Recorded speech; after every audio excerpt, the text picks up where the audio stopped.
Ótimo som, garoto. Gibson J200? É lindo. Posso ver? Ei, tudo bem. Sou músico também.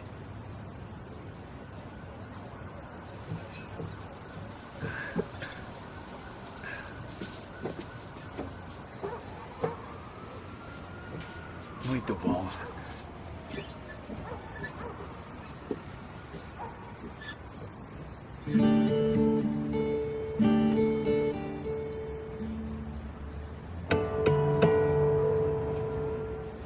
Cordas ótimas.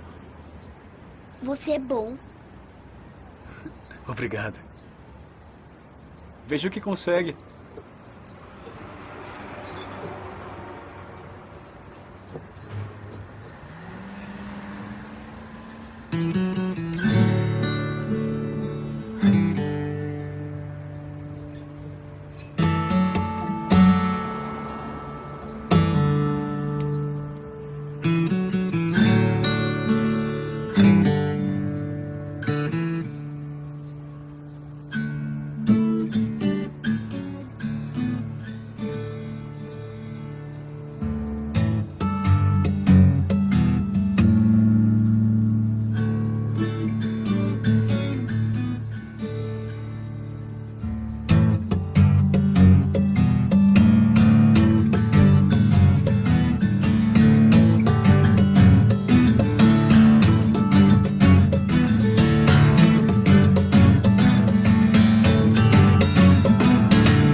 Há quanto tempo toca?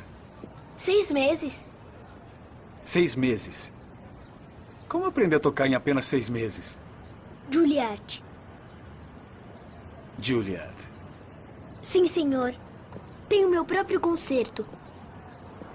Acha que eu vou acreditar? Sim. Mas não posso ir. Por que não? É uma longa história.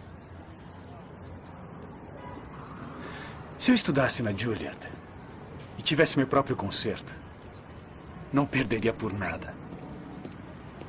É.